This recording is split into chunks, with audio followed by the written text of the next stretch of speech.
wire Palestine mikolo yaniwe Okendo bandose Ini wabaire konje. Haleluya. Ase wenda waambie mbone bashacha kazi yangu. Wenda waulize nani aliwapatiaka konje. Kila mtu ikomo ajiulize ile makonje unajipataka nani alikupaka haya.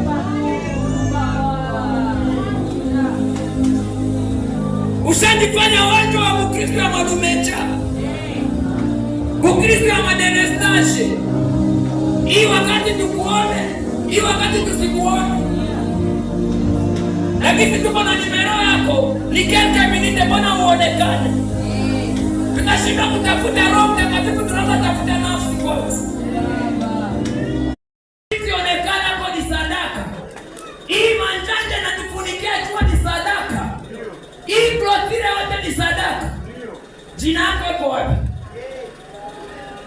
Jina ya Biblia yako iko wapi? Ile kani inapaswa jengwa na majina yetu shiwote. Wakati unagonjwa utakimbilia hapa. Hata mzee haiko. Na mimi hapa kulitoka familia yangu. Baba, angalia hii inafanyanga kazi yako nisikie. Haitakuwa maombi ya grave. Na Mungu ataifanya tunamtumikia. Kwa mwili wako anampa vilivyo vya mwili. Na Bwana naye atapendezesha mwili wako.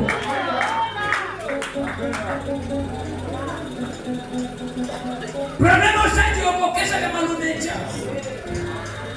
Unaokoka maferi. Jana niliendana tu teme ya kusema kumtumikia Mungu. Sikuwa nishaona ile ingine kama hakuna kiombo. Ningeandika vya hivi. Sasa mimi napiaje mnauliza mzee tena kwa ile basheni wanaandika hai. Si vile mzazi. Na wao kwa nachoka sema manyende angalia. Katika kumtumikia Mungu kuna faida, nisikie vizuri.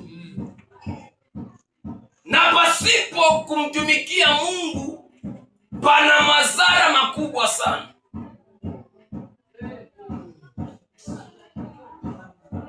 Kama kuna faida ambazo utatosha katika kumtumikia Mungu, unapaswa jitahidi kubana Mungu zaidi. Pasipo kuwa na faida, najua ya kwamba huwezi kumtumikia Mungu.